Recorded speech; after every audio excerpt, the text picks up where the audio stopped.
Hi, this is Andre. We're going to take another look at using some Echoplex functions to create song structures with live looping. This is going to focus on another tune of mine that I've been doing live for many years called One Way Street.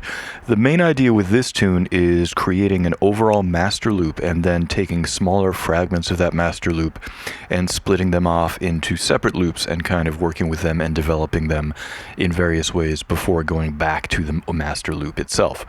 So first we're going to take a look at the complete unedited performance, and then there will be a lot of very geeky dissection, dissertation, and general monologuing from me.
So this performance starts off the way that so many of my performances do. I create an empty loop, and then I go to a bank where I can do a sus unrounded multiply to get a loop of a few milliseconds, and then I start using functions like replace, sus insert, reverse, overdub, all that kind of thing to build up a loop, starting from a very short loop that's a few milliseconds long. Now I'm going back to the sus unrounded multiply pedal. At the start of the performance, I tapped it so that the loop length was only a few milliseconds. What I'm doing now is holding down the pedal for the duration of a couple of beats that I'm playing. So I press down at the same time that I start playing the beat on the guitar. As soon as I finish the beat, I release the pedal, and that means that I am able to impose that new beat onto the loop length, or I should say I'm able to conform the length of the loop using sus unrounded multiply to precisely the parameters of the beat that I'm playing. Now I'm hitting overdub so that I can add a bass drum sound in there. Now closing overdub and using multiply to expand this initial loop out to a few times its original length. This is using sus replace to add new material into the loop.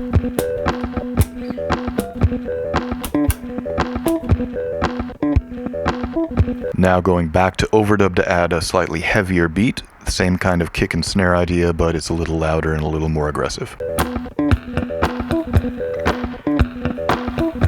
So this initial beat that I built up was basically improvised, and at this point I've decided that this is a good foundation loop, so I'm getting out of the quick change bank that I used to build up the loop in the first place, and I'm switching to a multiple loops bank, which will let me switch back and forth between different loops easily and quickly. Now I'm also about to hit the start point command. That will turn the actual start point of the loop into the precise point that I hit the pedal at. Generally, when doing this kind of thing, in a lot of cases, the start point will naturally line up with where it sounds like it is musically, but sometimes it will not. And for me, it's easier just to go ahead and hit the start point button right at the downbeat of the loop, rather than sit there and stare at the ADP for a couple of seconds and try and figure out if the actual loop start point is in the same place as the musical downbeat or the musical start point. Rather than taking the time to figure that out, I just hit the start point button and I know it's taken care of. Now closing overdub on this particular loop, and I'm about to switch into loop 2. I'm going to use double-click copying to get into loop 2 and copy loop 1 into loop 2.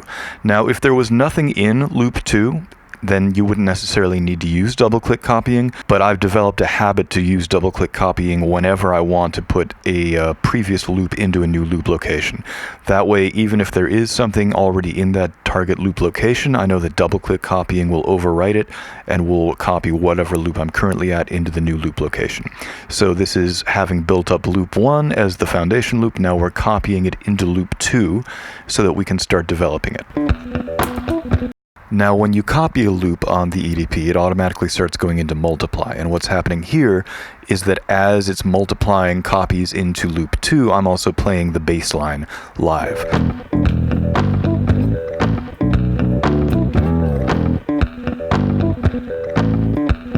That's the end of the bass line, and this foundation loop is going to be 8 cycles long. I'm closing the loop. I'm ending with overdub because I know that I'm about to overdub another line in just a few seconds. So rather than close the loop and then have to hit overdub to put myself into overdub, I can close the remultiply with overdub. That's an alternate ending. Alternate endings are used for a number of things in the EDP, and if you're in multiply and you use overdub as an alternate ending, you can stop the multiply process so that it will round to the nearest cycle that it's currently on, and it will automatically also put you into overdub so that you can immediately start overdubbing on top of the new loop that you just created.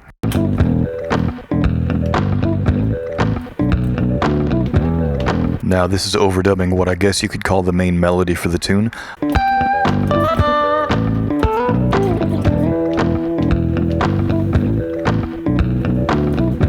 Now I'm about to play a harmony line, but right before I do that I kick overdub off, and that's because I don't want to overdub this particular harmony line on top of the initial pass of the melody. I want to play the harmony line live so that each time the original melody comes around I can play a different harmony against it so that it's a constantly evolving texture, but at this particular point in the tune I don't want it to be building up layer upon layer. I just want slightly different harmonies each time it comes around.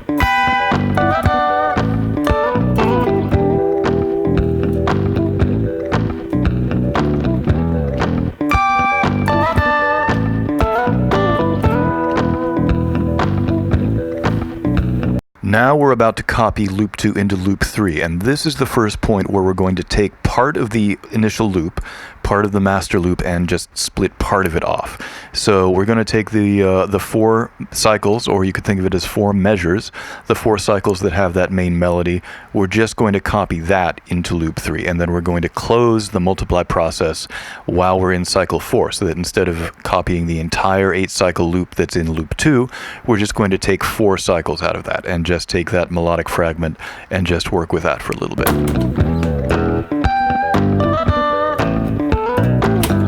So I just used overdub to end the multiply at 4 cycles, and now I do want to build up harmonies. This is a section of the tune where I do want the harmonies to be layered on top of each other, so that's why I ended multiply with overdub, so that I could go into layering the harmonies a lot more quickly. And you'll hear as this particular new loop that we just created repeats, we're building up more and more layers. This is actually a really traditional kind of looping technique. This is kind of the baseline entry-level technique for live looping. You create sounds and then you build up layers on top of it.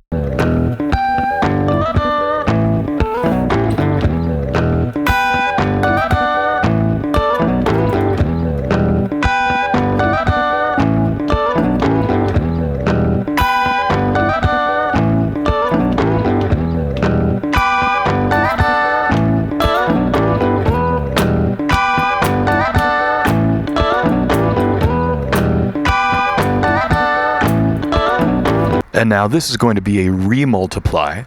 We're going to take the 4-cycle loop and we're going to bring it down to just 1 cycle. This is basically used as a climax kind of effect. It's something I do a lot, and in this particular case, if you start multiply at a certain point and then end multiply within that same cycle, then you can get just 1 cycle. So this is taking 1 cycle out of this 4-cycle loop and just isolating that and saying that's going to be our new loop length.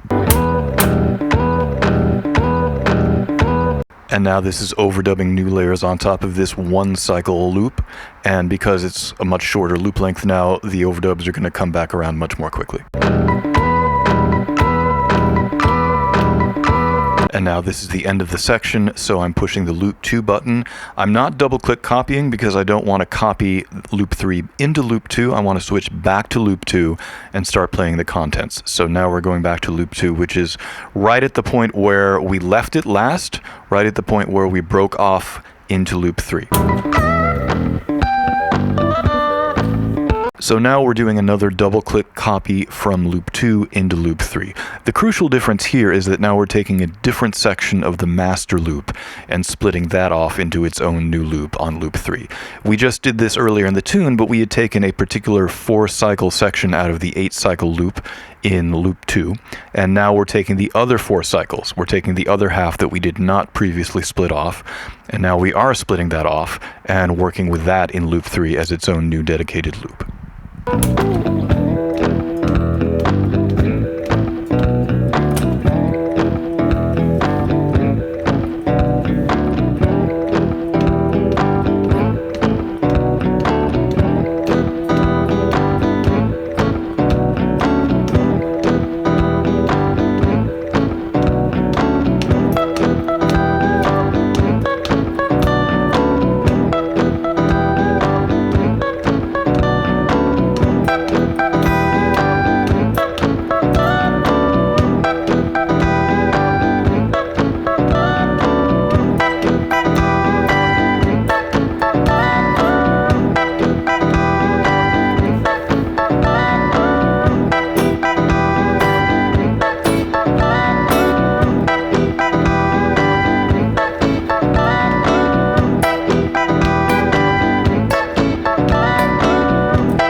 So now we're doing another remultiply down to one cycle, but this time we're going to do a loop windowing solo. The idea here is that loop windowing involves shortening a loop to a shorter length than it was, and then scrolling through fragments of the rest of the loop parts that you got rid of. In order to do this, you need to hit undo after doing a remultiply. So after I do the remultiply, I'm going to go down to a previous foot pedal bank. The bank that I've been in, the multiple loops bank, does not have a button dedicated for undo. So in order to do loop windowing, I have to go one bank lower to a pedal bank that does have a dedicated undo button programmed. And then once I'm in that bank, then I can start using undo. And each time I press undo, I'm going to be windowing through the loop.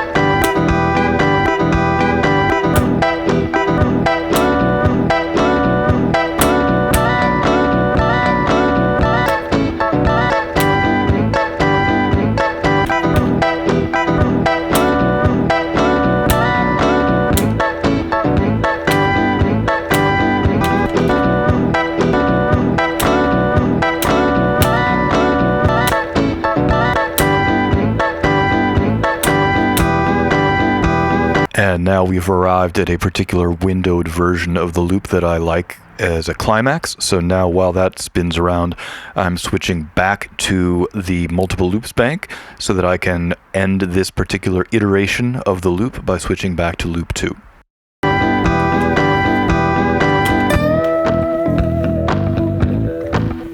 And now this is one final double-click copy from loop 2 into loop 3. This is kind of a reprise of the first loop 3 section that we had, just taking the melody and doing some overdub harmonizations and layers with that before getting to the end of the tune.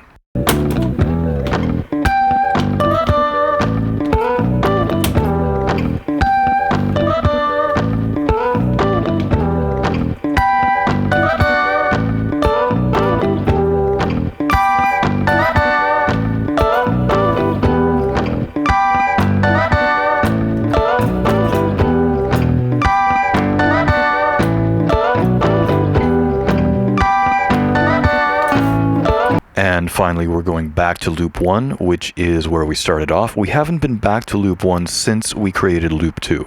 So this is a loop that I have kind of forgotten about, probably most of the listeners have forgotten about, but it's still there. And this is, to me, a nice way of kind of spontaneously creating some structure. You're going back to the original loop as it began.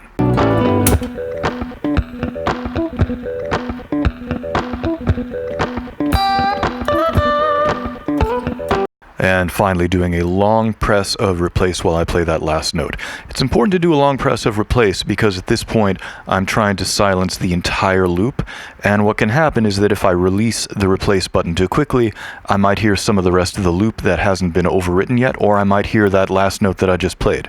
So when I end a piece like this, I try and make sure that I hold down the replace button long enough that it can totally cover up anything that was previously in the loop so that I don't lift up my foot and suddenly get this unexpected burst of noise and ruin the ending that I just worked so hard to create. So on the one hand, this is a tune that I've been doing live for many, many years. On the other hand, there are details of this arrangement that I just came up with a few days ago, just as I was practicing warming up to try and record this video. I started playing this tune probably in 04 or 05, and it's now January of 2020. So a long period of time, and some of the things that I added just over the last couple of days were basically me trying to get a little more interest happening, try and get a little more mileage out of the loop, and make it a little more engaging. I'm not totally sold on the arrangement as it currently sits. There's a good chance that the next time I do this tune, the arrangement will have evolved in some way from where it is documented right now. But it's always kind of a work in progress with this stuff. So this is where I'm at with this particular tune at this particular point in time. Thank you so much as always for tuning in. I really appreciate it. I never take it for granted. And I will talk to you guys very soon. Bye-bye.